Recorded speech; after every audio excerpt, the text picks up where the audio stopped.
We're going to call to order the January 9th board meeting of the Competitive Edge Charter Committee. I would like to note that all board members are present this evening, and I'd ask you to stand and join us in the Pledge of Allegiance. Ready, begin. I pledge allegiance to the flag of the United States of America and to the republic for which it stands, one nation, under God, indivisible, with liberty and justice for all.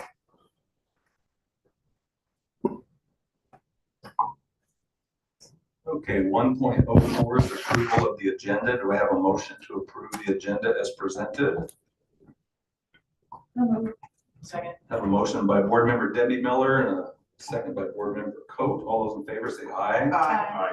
Chair votes aye. It passes unanimously. Any public comment? Okay, and our advisory committee report. I think that you're flying solo tonight, Joe, if I remember correctly. Yes, Ms. Reichman is hoping to be back, dealing with some personal things in her family, and definitely respect that, but she'll be back soon. So just to share, this month we spent some time kind of going backwards. We've had a lot of funding that has come through that we've allocated for different things. We wanted to go back over that. Those were things that were approved by the PCAC and then brought through the school board. And so we went back and just identified where that funding is going, the arts grants, Prop 28 funding that's coming up. And then next month we have a mid-year LCAP presentation. So we also started diving into our LCAP. After that, next month, we also have a California dashboard presentation. And so we're going over our dashboard results and sharing some great wins, some exciting things, and a couple of areas of growth and how we're addressing those areas of growth. And so that took up our meeting this month. Okay. Any questions, comments? All right, the next one is just information and proposal. I think that's a Williams complaint. I believe there was one, but that was resolved related to instructional materials. Correct. Okay. Moving on to 5.01 and 02, the consent calendar. I have a motion to approve the consent calendar as presented. So moved. I have a motion by board member Bannister. Is there a second? Second. Second by board member Coate. Any questions or comments? Hearing none, all those in favor say aye. Aye. We're going on 6.01. Any additional administrative information? Not this evening. No. Okay, board member comments. Board member Bob Miller. I don't have any, thank you. Okay, Debbie. No. Sharon. No, thank you. Good to see you. Happy New Year. Okay, happy New Year to everybody. And I guess so. another short meeting. And we're going to go close. We're going to go back into closed session. All right, Joe, take care. So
We're going to call to order the January 9th, 2024 regular Board of Education meeting, the CECA Calumet Mesa Joint Unified School District. Welcome everybody. Happy New Year.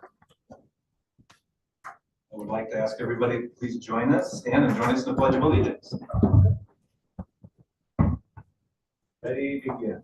To the flag of the United States of America, and to the republic for which it stands, one nation, under God, indivisible, with liberty and justice for all.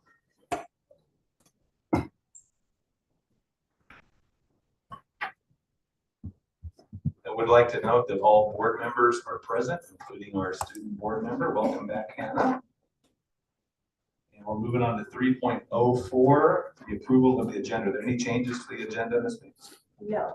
Okay, hearing none. Do I have a motion to approve the agenda as presented? So moved. Second. I have a motion by board member Coate and a second by board member Bannister to approve the agenda. Any questions, comments? Okay, hearing none. All those in favor say aye. Aye. I vote aye. It passes unanimously. We do not have anything to report out from closed session. And we're going on to public comment. We do have 6 speakers today. And I believe these are all non-agenda items. So I would ask that you keep your remarks to 3 minutes. I think we have a timer, but we'll be nice about it. So anyways, we'll start off with Ken Hall. Mr. Hall, welcome.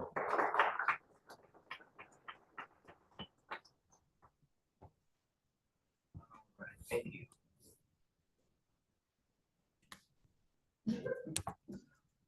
Try and get that adjusted. There we go. We got you. All right. Can you hear me okay? We got you. All right. Good evening. My name is Kenny Hall.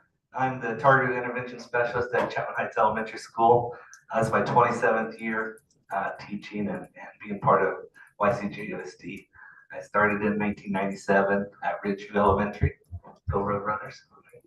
And then I moved to Valley, go Vikings, for 10 years before I moved to Chapman Heights when it opened. So go Chargers, right? I wanted to, I've been around since the days when Dr. Mercy used to share the starfish story regularly about making a difference in the life of each child, hanging on the wall right out there.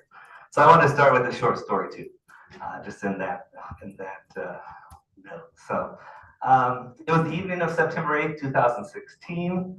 I was at Yogurtland in Redlands, and I was getting my yogurt, and I noticed out of the corner of my eye a man looking at me.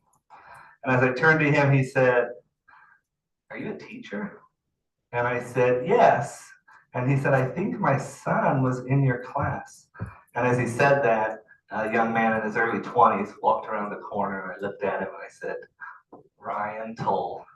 And his face lit up as he looked at me, and he was like, "Yes, you remember me?" And I said, "Of course I do, right? Of course I do. How are you doing? What are you up to these days?" He said, "Well, I'm working here, and I'm working another job, and I'm about to get my first apartment. And I'm just trying to do right." And so I went outside to eat my yogurt, and Ryan came outside and he asked me, "Do you think it would be okay if we take a picture together?"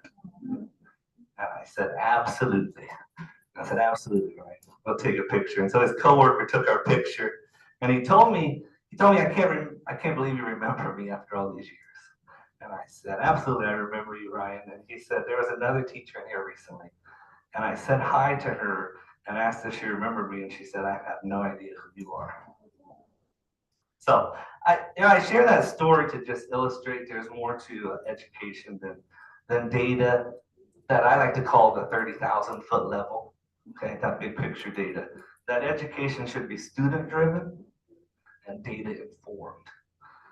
As a classroom teacher and now an intervention specialist, I've seen the value of what Shane Saphir and Jamila Duggan call street data. And street data is the qualitative and experiential data that emerges at eye level and on lower frequencies when we train our brains to discern it. Street data is asset-based, building on tenets of culturally responsive education by helping educators look for what's right in our students, schools, and communities instead of seeking out what's wrong. We find street data when we truly assess students. And the word assess comes from the Latin root, ascidere. And ascidere translates to sit beside. And sitting beside students helps us provide a more equitable education, building from their strengths and their funds of knowledge. Reading specialists and teachers on assignment have helped gather and act on street data to help support a variability of learners. We know that only looking at data from 30,000 feet provides an inequitable view of learning. It doesn't truly honor that variability of learners. It makes it more difficult to make a difference in the life of each student. Linda Darden Hammond said about street data, policymakers and educators at every level of the system need this to forge a path to genuine equity. Equity is a word that gets used often. How do you define equity? Josh Parker, the 2012 Maryland Teacher of the Year, defines equity as giving kids the ability to live life on their own terms. And right now, Ryan's out there living life on his own terms. He's trying to do right. Soon my colleague, and more importantly, my friend, Dr. Bickford's going to share some data, including some street data with you. My call to action for you is to help us build a more equitable learning environment here in Yucaipa. Look at more than just standardized tests. Look at the street data that is making a difference in the lives of each child every day. And keep those positions that help us collect and use that street data. Thank you for your time. Thank you for the space to speak here this evening. Thank you, sir. Yeah.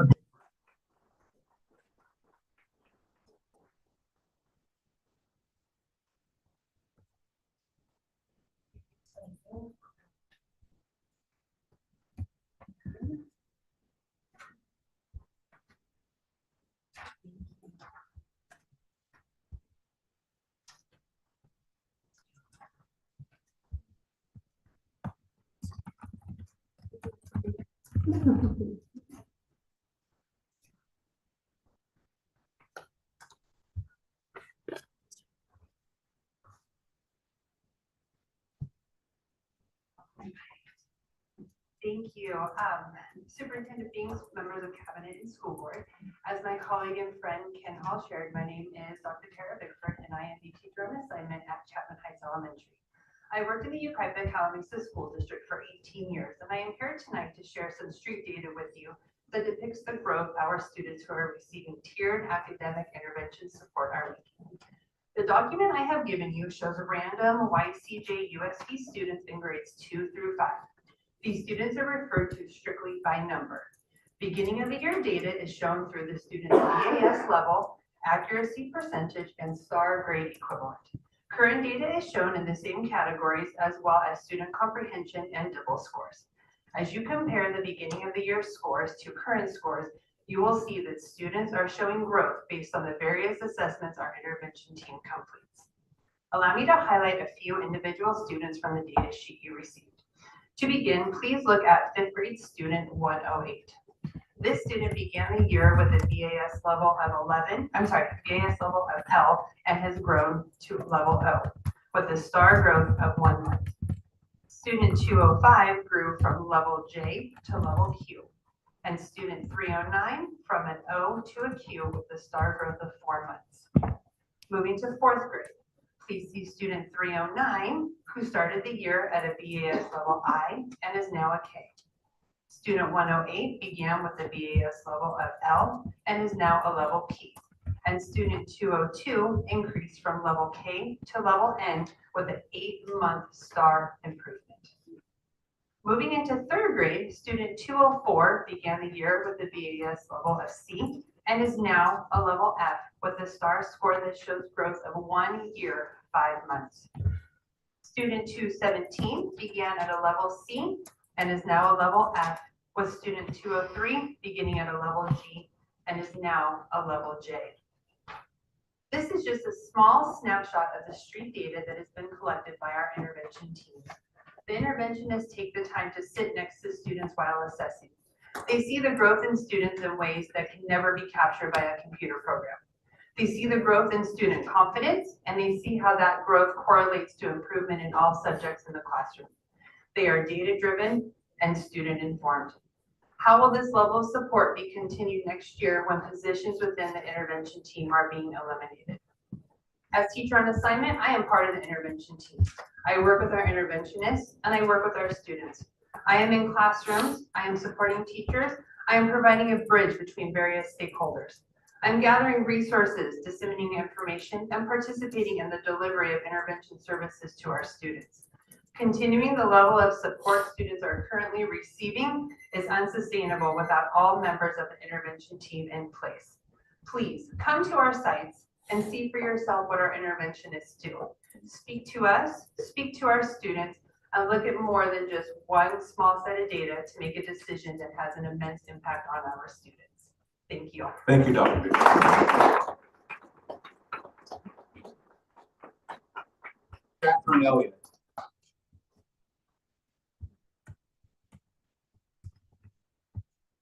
Good evening. So I wanted to start off giving you just a personal update about what's going on in my classroom. I'm a chemistry teacher at Prep High School, and my classroom right now is joyful. It is the best year that I've had in 4 years. So I could not tell you a better January since January 2020 before everything fell apart. And my kids are happy. I am happy. I've got great support from all levels. My brand new science curriculum stuff is going fantastic. I have apparently new Chromebooks coming in, and everything couldn't be better in terms of my classroom. And I thank you, and I thank all the people that I work with who have brought the joy back to my professional life. The next two things I wanted to mention, first of all, were YCA. I wanted to put a plug in as YCA being a really important component of YHS because our kids need it. We've got kids who are struggling, and I know that YCA is a valuable program. I have I had a TA who was a senior who was kind of doing a hybrid YCA thing. She's now at YCA permanently. And if it weren't for YCA, she probably would have dropped out. I think that she had enough credits to maybe squeak through, but she needed the support. You know, she's struggling at home, she's struggling in general, and she needs YCA. And that's just one student that's in my orbit, that it's a really important program. And we need it to be successful at YHS. We need that as a complement for what we do. I wanted to give you the street data of one student, and we'll just hypothetically call him Benjamin Elliott. I have 3 children. My oldest and my youngest were high flyers, and they learned in spite of who was around them. That's just how they were wired. But Benjamin Elliott was wired differently, and he struggled with reading. He went to Dunlap Elementary before Chapman was built, and I attribute his graduation last month at Cal State Fullerton with his marketing degree to 2 colleagues, Lisa Topoleski and Kathy Miller, the other Kathy Miller. And these 2 colleagues of mine saved this child because his high school mother did not know the magic that elementary teachers do in general. And when he was not learning to read, I was just like, well, I don't know. I don't know how that works. I don't know what sorcery happens in, primary classrooms. But he had reading intervention. He was a gen ed kid, and he needed help for a span of months. I don't even know how many months, but Lisa Topoleski fixed him. He started to read. When he got bigger and then I started to understand him better, I made sure he took honors English and AP English when he got to the high school. But it hadn't not been for that intervention really specific when he was this big, he would not be a degree holding person now. He did not fly through high school easily. He was that kid, and I taught him. I know he was trouble because I saw it all the time. But I could not be more grateful to my elementary teachers in that anecdotal, sample size of 1 who saved him. Kathy did amazing things too, and I could not be more grateful for my colleagues in the district. And that's all I have to say. Thank you, Catherine. Christine Doherty.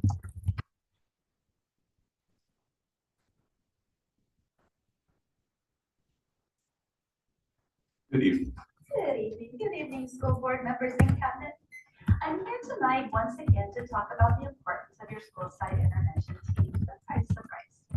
But first I want to talk a little bit. We have been talking about our declining enrollment. I sent you a chart last week showing that actually, as of last year, we are only 72 kids less than we were pre-pandemic. Our problem is with our ADA and getting our children to want to come to school. That chart also showed you that in 2018, our ADA was 93%, and last year, 90%. How do you think we are helping children want to come to school when you take away all the supports that make them feel safe and successful while they're there? I ask you to look at how you are spending grant money. We talk of inclusion. How inclusive is it to continually put these students in front of a computer program instead of interacting with each other?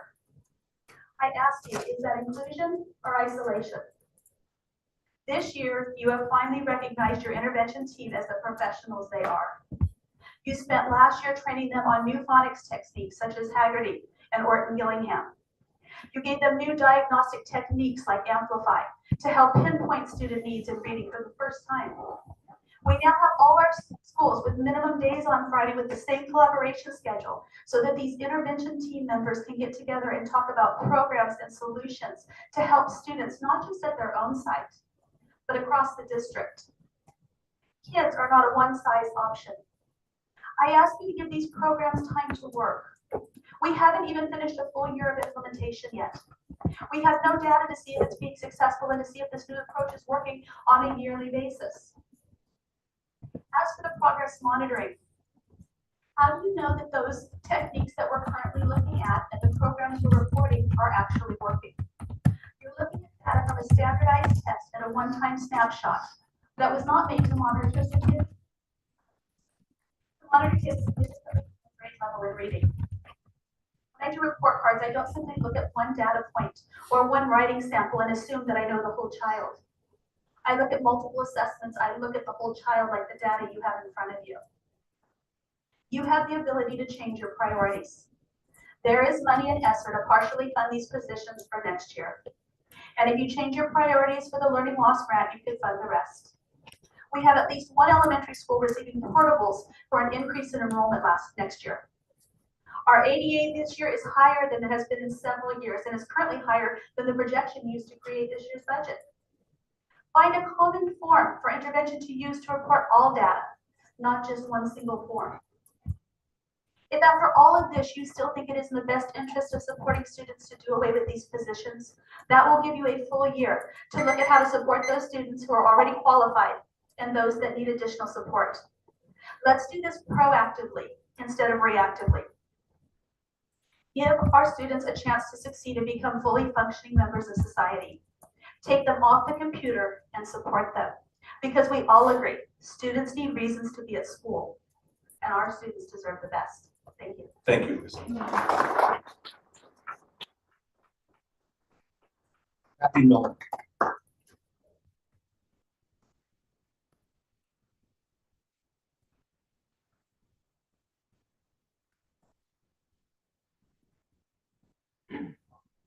Welcome. Thank you. Good evening, Superintendent Binks and President Snelling's cabinet and board members. I've been with the district for 18, going on at the end of my 19th year this year, and I have never spoken before you. I am a teacher currently at Chapman Heights Elementary. I hailed from Dunlap Elementary. And since being hired here, I have been witness to many directional changes in education.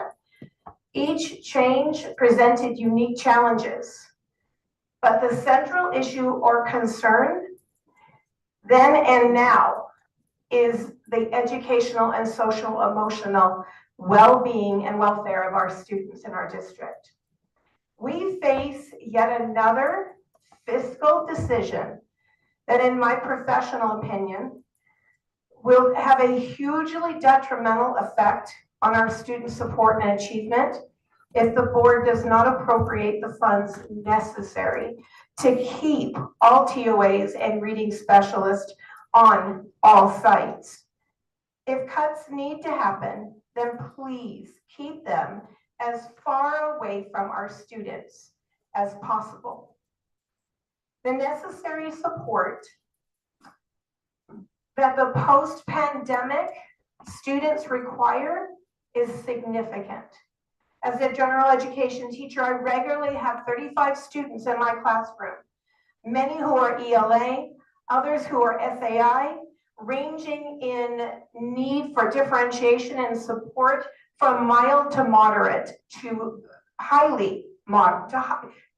It used to be just mild to moderate, and now, you know, our inclusion model really has students who are not able to access information at their grade level, sitting in the classroom with a student who is working at 1, 2, or 3 grades above their grade level.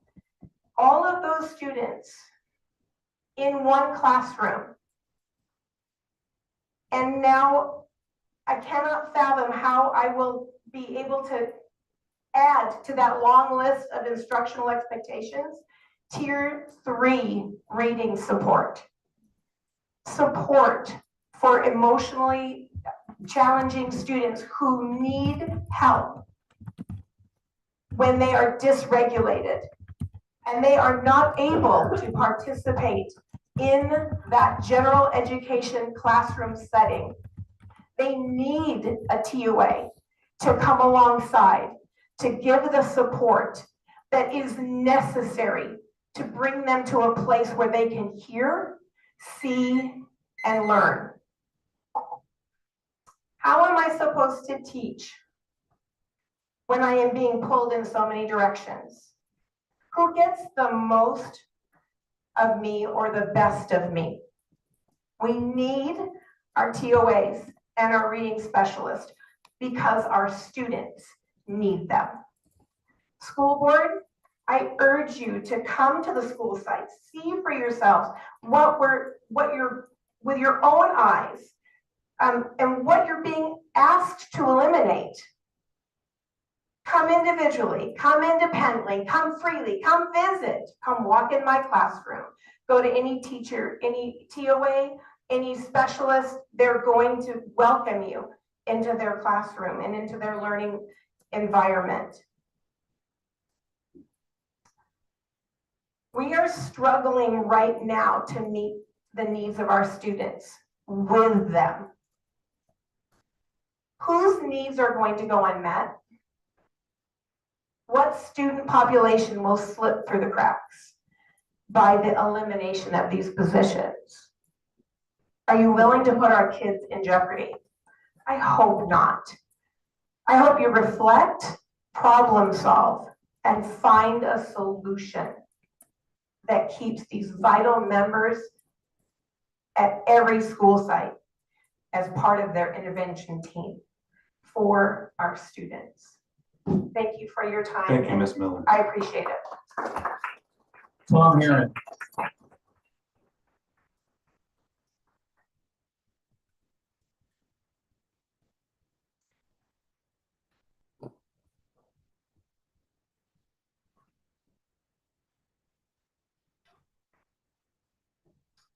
Good evening. Good evening, Board of Education, Superintendent Deans, and Cabinet.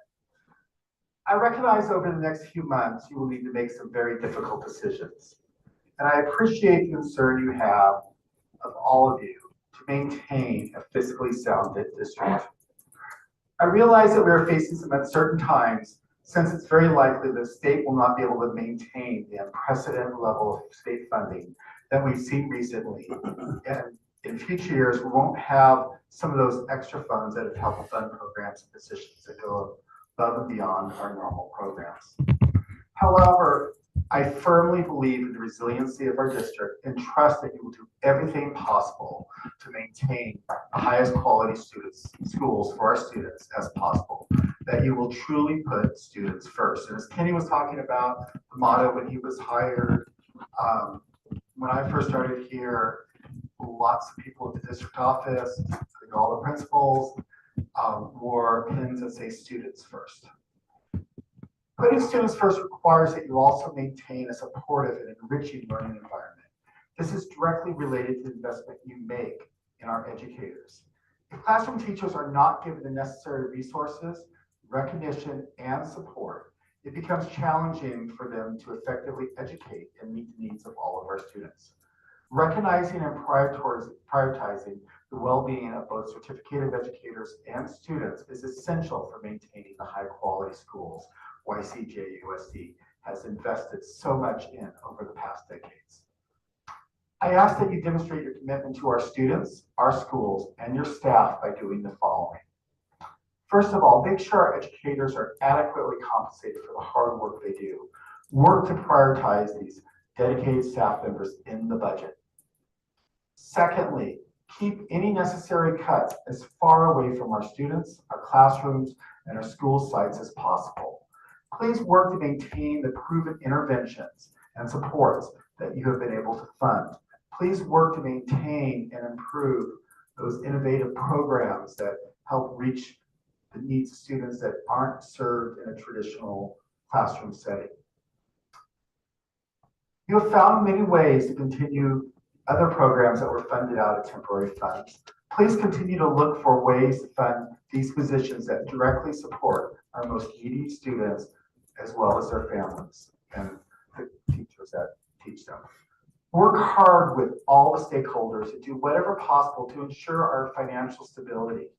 This includes decreasing absenteeism rates as well as effectively promoting all the great options we offer. Thank you and have a great night. Thank you, Tom.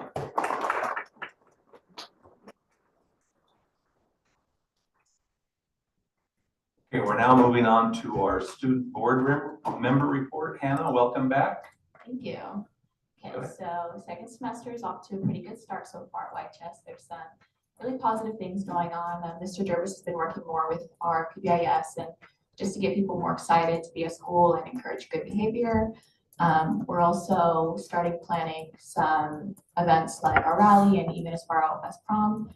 And as always, our goal with those events is just to make school like a more positive experience and give our peers some memorable high school experiences and give them something to look forward to make it through the second semester. It can be tough sometimes. But yeah, so first and foremost, it's a rally. It's coming up in about 2 weeks. It's decades theme. We're working on planning like the games and everything like that, just to make it like an exciting time for our students. Okay, thank you. Any questions or comments for Hannah? All right, thanks for the update, Hannah. Appreciate it. Okay, we're going to move on to our discussion action session.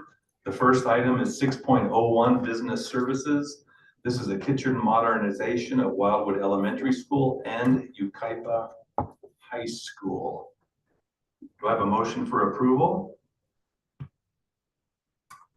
So moved. I have a motion by Board Member Debbie Miller and a second by Board Member Coate.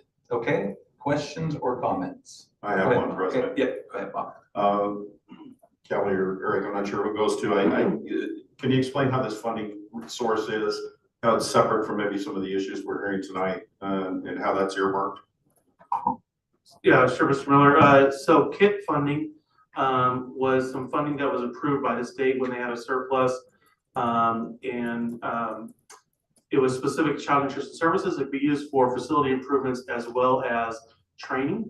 And so typically, child nutrition services money cannot be used for school facility improvements. And so the state funding did allow that. So this project, this item is just to develop the plans for that facility improvement, and then we'd have to go out to bid. So this would not affect the general fund at all. This entire project would be paid out of child nutrition services funding, which we cannot commingle with the general fund. And explain the need for this. It's not a want, it's an actual need, what the importance of this project is. Sure. So Wildwood Elementary School, if you go to their kitchen and their serving area where the students go in, it's a really tight space. Actually, in Wildwood Elementary School, based on the number of students we serve, we have freezers and some storage facilities in the multi-purpose room. So this would open up that space, allow more room for students to be served. Actually, when Chapman Heights was built, it was modeled after Wildwood. If you look at the Wildwood kitchen versus the Chapman Heights kitchen, it's double the size. So whoever built Wildwood and Chapman learned some things. So it would open up the size for the students. Yucaipa High School, we have anywhere from 12 to 15 employees working in that space. And so KIT funding also has to do with scratch cooking so that we can make our own, I'm going to answer the audience, but we're going to make our own food. So we're not doing prepackaged food. So this would open up the space so we can prepare fresh food for our students and would give us the space necessary to do that. So this would expand out into a storage area into the NPR. There's like a storage custodial closet there. allow more area for our child nutrition services folks to prepare food, as well as provide more service area for students. So it's needed based on the type of cooking we do and the amount of students we service at those two schools. Eric, is there any estimate on when the construction might begin, given this is just for plan design? We're hopeful this summer. If not this summer, we want to do it next summer. So we definitely, there's a time frame for the KIT funding expiration, just like all other state funding. So we definitely want to do it in a summertime framework. We don't want to disrupt school. Okay. So it'd be hope we're shooting for this summer, but if not 2024, it'd be 24, 25. Okay, good, looking forward to it. Okay, any more questions or comments? We have a motion and a second. All those in favor say aye. Aye. Chair votes aye, it passes unanimously.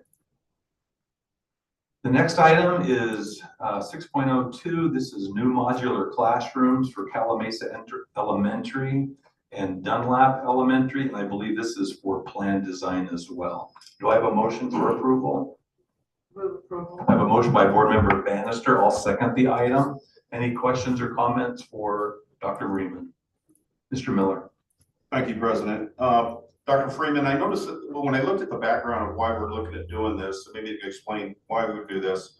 We're anticipating these two apartment complexes in the city, one near Calamasa Elementary and the other 144 unit near Dunlap. Where's the city on that? And is this anticipated growth? Why would we need these classrooms right now? So recently the city, the one by Calamasa had been previously approved. They've actually broke ground and anticipated folks to move into those apartments is starting in October throughout the next school year. And they just approved the apartment complex by Dunlap, a 3-story apartment complex. And so that will anticipate that probably by the end of next school year. So as preparation for those students, when you look at a student generation factor of 0.7 for apartment complexes, that's the question. The question is it new families to Yucaipa, or is it question families in Yucaipa moving to apartments? So this is a capital facilities fund. We can only use this money if we have growth or potential growth. So it's developer fee money that when people build homes here, they have to pay developer fees to the school district for projects just like this. And so if we have expansion, we can use this money for these projects. So this is for plan design. And then after plan design, we come back to bid for these projects. And we have some pretty robust diff fees. So I'm sure we're doing fine, right? Well, yeah, we'll see. The construction costs are definitely going up. Thank you, brother. Okay, we have a motion and a second. All those in favor say aye. Aye. Aye. Chair votes aye, passes unanimously. 6.03 is bleacher repair at Oakview High School, Mesa View Middle School, and Yucaipa High School. Do I have a motion for approval? Move approval. I have a motion by Board Member Bannister and a second by Board Member Coe. Any questions or comments related to bleacher repair?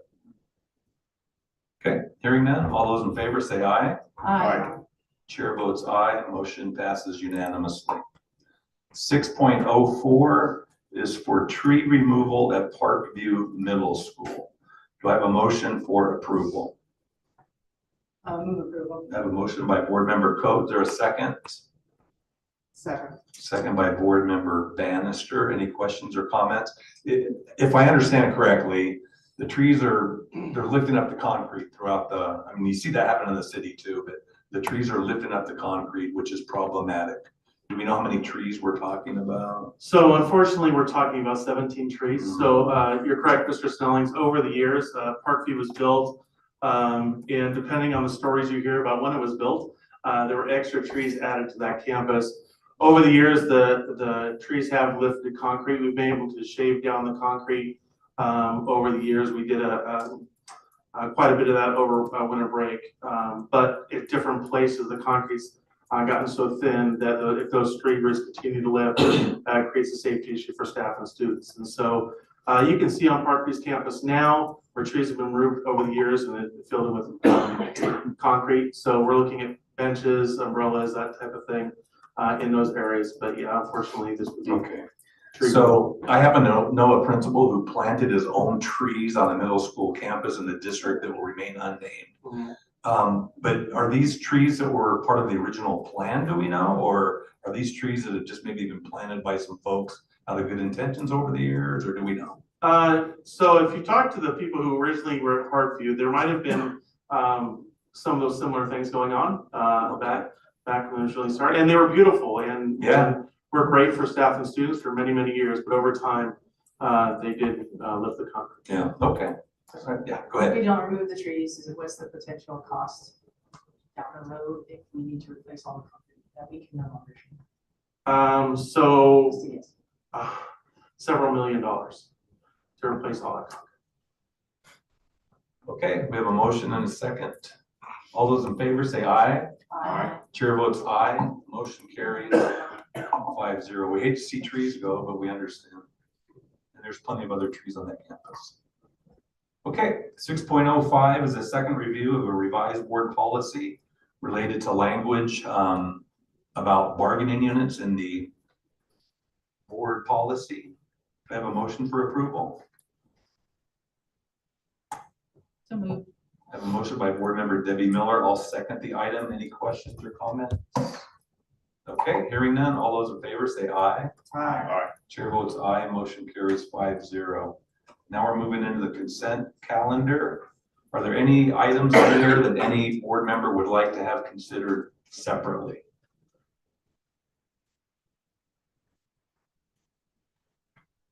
I would like to just have 7.07. If the board doesn't mind, just consider it separately. Okay, so other than 7.07, is there a motion to approve 7.01 through 7.06 of the consent calendar? So moved. I have a motion by board member Cote. Is there a second? Second. I have a second by board member Bannister. All those in favor say aye. Aye. Chair votes aye. It passes unanimously. 7.07 is human resources personnel actions. I'll make a motion to approve this. Is there a second? Second. I have a second by board member Debbie Miller. Any questions or comments? All those in favor say aye. Aye. Chair votes aye. Passes unanimously. Thank you for that. 8.01 is the Williams complaint. I don't believe there are any on there. We have a first review of some board policies that will come back to us. Any questions or comments related to any of those? Any board members? Okay. Now we're going on to additional administrative information. Ms. Binks. Thank you, President Snellings. Happy New Year to everyone and welcome back. We had lots of opportunities to get some things done over the break. I wanted to thank Adam and his team with Dr. Freeman's department of maintenance and the things that they were able to get done. We had just a few little things with vandalism, maybe a broken window at the high school and some soccer nets maybe turned over at CECA, but really our facilities fared well. And we have now had our first opportunity to welcome back, and I wanted to thank Tom Herron, our YCA president, for helping to support an idea about having the Teach Like a Pirate, Dave Burgess speaker come on the day that the teachers returned, and we had about 158 was the number that ended up, and it was also our teachers and it was paraprofessionals. And we had our city staff from the STARS program also participate as they are doing the after school program. And so engagement is a great thing for everyone. And so we had teachers from all different grade spans, from the high school on down to kinder. And so the feedback that we got was really positive, that it was a 2-hour training and he was very entertaining. And so it was nice to have that time together. We had some breakfast burritos and some fruit, and everyone got to spend some time, and we were able to use the Ukiah Performing Arts Center. And so we wanted to thank the city for that. Also, I would just share with the board that as we continue to work with, I continue to work with our new city manager. We're working on some different process and procedures for our shared facilities. And so we're working on just some ways that we can iron out just some things that have come up over the years. And so we will be retooling some things. So we're working collaboratively on that together. Great, okay. Mr. Stoll, Dr. Anderson, Dr. Reed. Okay, all right. Great, let's go on to board member comments then. Board member Coe. Wanted to say thank you for everyone showing up today and staying throughout the whole thing. We understand that we have some difficult decisions to make coming up, and please understand we don't take that lightly. I'm very glad you're here. Thank you for speaking. Thank you for your emails, your continued emails. Thank you for all of the information you provide, and we'll do our best to make the best decision for our kids. Thank you. Board member Bannister.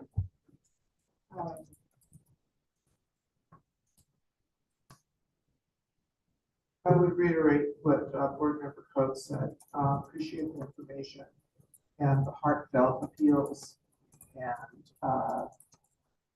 this is a fun.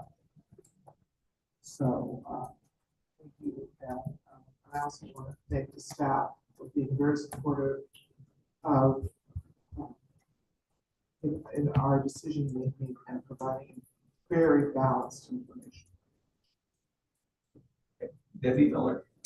I have a few things. Thank you to all the speakers.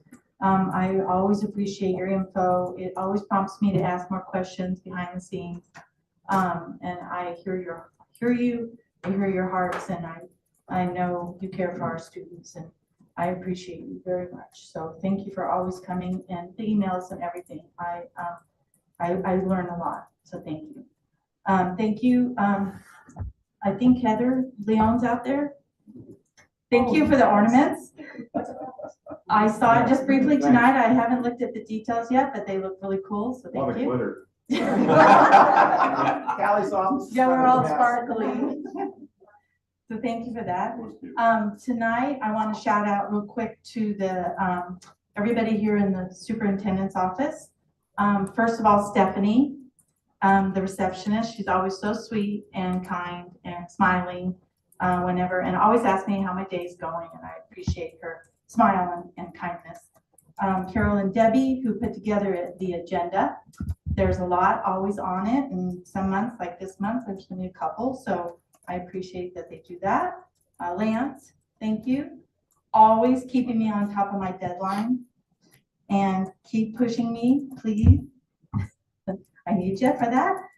Stella, thank you for managing all our schedules. Thank you for the reminder text, because you know I need those. Jamie, Eric, and Jim, thank you for all the information you give us. Lately, it's been a lot. You always are patient with my questions. They may be simple, but you always are explaining it in a simple way so I understand it, and I really, really appreciate it. And I know there's been a lot of information asked of you, a lot of data that we need, and we always ask for that, and I thank you for that. And thank you, Callie, for everything. You taught me so much. I came into this thinking, I can do it, and oh, there's so much information, and I really appreciate you, and I love seeing your kindness, how much you appreciate the staff and love the students. So thank you to all of you, and I think that's it. All right, Bob Miller. That was good, man. I just want to say a couple of things to the teachers. Thank you for coming. We're listening to you and your impassioned speeches, and they mean something. The data you send us, we read it. We read every email you send us. We may give you a response of thank you, but we're being careful on what we're responding to because I don't want to get hopes up high or hopes low. We'll know tomorrow, kind of a little bit of a guidepost when the governor's budget's posted. We're going to know something. So it's beautiful when you get up here and you tell us what you think. We believe you. We love you guys. We know how hard you work. We know you're impassioned about what you believe in what you're saying. There's no doubt about that. It's a lot of integrity to me that you come up and speak for students. Our whole board's, our job is to speak for students, and everything we should do should be what is good for students. Whether we're bringing modulars or cutting trees or trying to keep them safe or whatever we're doing. But there's a lot of other things that happen in the district that at times you go, well, how are they funding this, but they can't fund this? And how does that? Please come to the meetings and listen. Read the agenda reports, ask your union reps. We're in communication with them all the time. We have board buddies. We sit and have breakfast with them. We talk to them. So we try really hard to communicate with everybody. I also want to start this year, beautiful new year, thanking our staff for the hard work they do. You know, there's a lot of pressure to get things done a lot. I know all 5 of us some of us bug the superintendent more than others, and I would be one of them, but it's just, you know, it's a lot of work and to get up to speed to things. You know, I'm one of the newer ones, so I ask a lot of questions, but they always have the answer and they always will get back to you or at least get you the information on where it needs to be so we can make the best decisions for our district. That's our job. We know that. It's a new year. We need to do better though. We need to do better every year. We did okay, you know, getting through the pandemic. We had a lot of ups and downs, a lot of unintended consequences. A lot of that is still, we're hearing tonight out of what happened, social emotional learning, things that have happened over that time. But in the end, we got to do better. Every year we have to do better. We have to do better as a board. We have to do better as a staff, and we're going to expect our teachers to do better. That's just the way it is. Now, that's what our communities expect from us. We have some great students and some great families. I think your hearts are in it. There's no doubt in my mind or any of the board's mind here that you guys love what you do. We're behind you. We love you. But there's some work to do and some tough decisions are going to need to be made. And I hope when them decisions are made, no matter which way it goes, that you'll understand why we made them. So please stay informed and we'll be glad to, you know, talk to you at any time about them things. Thank you. Okay, very good. Thank you. So I do have a little bit of a housekeeping. We did have a special board meeting scheduled for January 23rd. We're no longer going to be having that meeting. Neither I or board member Coate could attend on that particular day. So that special board meeting will be on January 30th at 5 p.m. Just want to make sure the public is aware of that and there'll be some notification. I know we need to do some things to be able to make that switch. So I appreciate the board making that change, given deference to me and Kathy and some other commitments that we had on that particular day. Also tonight, and the reason I wanted to pull the one consent item separately is because there are retirements of several long-time employees in our district who are recognized tonight. And I don't know the exact number of years, but I'm sure it's over 250, probably closer to 300 years of employment. And so I would like to congratulate Andy and Liz Calbreth and Daryl Womack, Sherry Fountain, Dave Matheny, who's been around for a long time. I know Dave, Raylin Villapondo at Wildwood Elementary School, and then 3 classified staff, Terry Maxwell, Catherine Phillips, and Karen Chambers. Congratulations on your retirements this evening. And I'd also like to thank all of the teachers coming today with your impassioned pleas, and we do listen to them. I appreciated the meeting last night that I had with Kathy and Melissa, Catherine Elliott, excuse me, and Melissa Fashionpour, being able to discuss common issues. Thank you for that, Catherine. It was a good meeting, and I know that you're meeting with other board members too and their board buddies. So thank you for all that. Public, thank you for being here. Happy New Year. No closed session. We are adjourned.